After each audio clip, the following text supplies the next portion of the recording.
क्या आपने कभी सोचा है कि एक तुलसी के पत्ते से ही भगवान को प्रसन्न कर सारे पापों से मुक्ति पाई जा सकती है? क्या आप जानते हैं कि एक ऐसी पवित्र एकादशी भी है जिसका व्रत रखने से अश्वमेध यज्ञ जितना पुण्य फल प्राप्त मिलता है? आज हम जानेंगे अत्यंत पुण्यदायिनी कामिका एकादशी की कथा, महिमा और पूजा विधि। तो चलिए अब हम समय यात्रा करते हैं और पहुंचते हैं युधिष्ठिर महाराज के राजमहल में, जहां भगवान स्वयं कामिका एकादशी का महत्व युधिष्ठिर महाराज को बता रहे हैं। जय स्वामीनारायण दास ना दास, हरे कृष्ण, जय माता दी। आपका डिवाइन इमेजिन चैनल में स्वागत है। श्रावण माह की कामिका एकादशी की व्रत कथा जो पुण्य, पवित्रता और मोक्ष का मार्ग प्रशस्त करती है। भगवान श्री हरि के भक्तों के लिए यह एकादशी अत्यंत फलदायी है। इसकी कथा सुनने, सुनाने और व्रत करने से अनगिनत पुण्य प्राप्त होते हैं।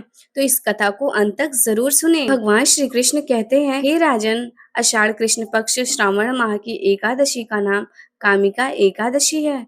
यह समस्त पापों का नाश करती है। जो इसका व्रत करता है वह हजारों वर्षों तक किए गए यज्ञों, तीर्थों, दानों और व्रतों का फल एक ही दिन में प्राप्त करता है। इस एकादशी को करने से व्यक्ति जन्मों के पापों से मुक्त होता है। इसका पुण्य अश्वमेध यज्ञ, गोदान और स्वर्ण दान से भी अधिक है। यह व्रत पितृदोष, ग्रह दोष और पूर्व जन्म के कर्म दोष को भी शुद्ध करता है। इस दिन भगवान श्री हरि को तुलसी दल अर्पण करने से मात्र ही व्यक्ति को मोक्ष की प्राप्ति होती है। अब आइए श्रवण करते हैं वो दिव्य कथा जो इस एकादशी को और भी महत्वपूर्ण बनाती है। एक बार युधिष्ठिर महाराज ने श्री कृष्ण से पूछा, हे मधुसूदन, आपकी कृपा से मैंने देवशयनी एकादशी का महत्व जाना। अब कृपया आषाढ़ मास के कृष्ण पक्ष में आने वाली एकादशी का वर्णन कीजिए। भगवान मुस्कुराए और बोले, हे राजन, यही प्रश्न एक समय नारद मुनि ने ब्रह्मा जी से किया था। ब्रह्मा जी ने कहा, वही मैं तुम्हें कहता हूँ, ध्यान पूर्वक श्रवण करो। तुलसी जी की कथा का आरंभ। ब्रह्मा जी ने कहा, आषाढ़ कृष्ण श्रावण माह की एकादशी को कामिका एकादशी कहते हैं। इसकी कथा अत्यंत पवित्र है। नाम के स्वरूप कामना को पूर्ण करने वाली है।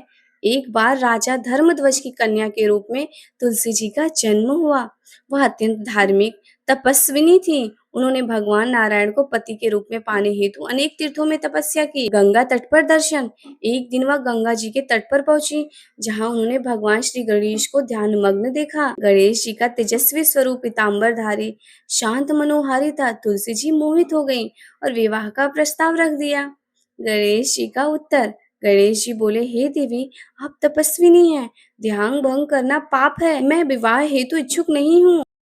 इस उत्तर से क्रोधित होकर तुलसी जी ने कहा, यदि आप मुझसे विवाह नहीं करते तो आपको 2 कन्याओं से विवाह करना पड़ेगा। श्राप और फल। गणेश जी ने उत्तर दिया, हे देवी, मैं आपको श्राप देता हूँ कि आप एक असुर की पत्नी बनेंगी और फिर वृक्ष रूप में प्रकट होंगी। तुलसी जी को अपनी भूल का आभास हुआ और उन्होंने क्षमा मांगी। गणेश जी ने उन्हें आशीर्वाद दिया, आप भगवान विष्णु को प्रिय होंगी। समस्त मनुष्यों के लिए आपके पूजन से उन्हें विष्णु कृपा प्राप्त होगी। तुलसी माँ का पुनर्जन्म। बाद में तुलसी जी ने शंखचूड़ नामक असुर से विवाह किया और फिर एक पवित्र पौधे के रूप में धरती पर प्रकट हुई, जो आज हर हिंदू घर का हिस्सा है। एकादशी व्रत विधि। एकादशी के दिन ब्रह्म मुहूर्त में उठें, स्नान करके व्रत का संकल्प लें। भगवान श्री हरि को पीताम्बर, तुलसी दल, पंचामृत से स्नान कराएं। तुलसी जी की 9 अंकुरित मंजरी अर्पित करें। श्री हरि को घी का दीपक दिखाएं। भगवान के नामों का अधिक से अधिक जाप करें। रात भर जागरण करें और भजन कीर्तन करें। एकादशी को ब्राह्मण को भोजन, वस्त्र, दक्षिणा या अपने सामर्थ्य अनुसार कुछ ना कुछ दान अवश्य करें और व्रत का पालन करें। भगवान श्री कृष्ण आगे कहते हैं, जो भक्त कामिका एकादशी का व्रत करता है वह संपूर्ण पृथ्वी पर सोने, गायों और बछड़ों का दान करने के बराबर पुण्य प्राप्त करता है। यह एकादशी पापों का नाश करने वाली और मोक्ष प्रदान करने वाली है। जो इस दिन भगवान विष्णु को तुलसी दल अर्पित करता है वह अपने समस्त पापों से मुक्त होता है। इस व्रत से पूर्वजों को तृप्ति मिलती है। रात्रि जागरण करने से भगवान श्री हरि की विशेष कृपा होती है। कामिका एकादशी का आध्यात्मिक संदेश। यह एकादशी हमें बताती है कि भक्ति में शक्ति है।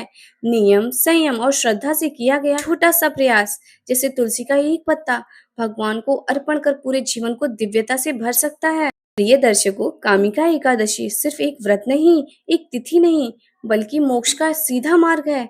यह हमें पवित्रता, तपस्या और माता तुलसी जैसी श्रद्धा की सीख देती है। पूर्ण विश्वास से कहती हूँ, यदि आप इस एकादशी को विधि पूर्वक व्रत करते हैं, मन से भगवान श्री हरि का ध्यान करते हैं, यदि आप इस सोमवार के दिन एकादशी का पालन करते हैं और सोमवार के दिन ही मन से भगवान श्री हरि का ध्यान करते हैं, भगवान महादेव का ध्यान करते हैं और तुलसी माता का विशेष पूजन करते हैं, तो आपके जीवन से पाप, संकट और दरिद्रता का नाश होकर प्रभु की कृपा आप पर अवश्य होगी। इस बार कामिका एकादशी पर करें विशेष तुलसी पूजन, महादेव का पूजन, व्रत करें, भगवान श्री हरि को अर्पित करें अपना सच्चा प्रेम। अगर आपको यह कथा और हमारा प्रयास पसंद आया हो तो कृपया वीडियो को लाइक करें, कमेंट में जय श्री हरि लिखें और चैनल को सब्सक्राइब करना ना भूलें।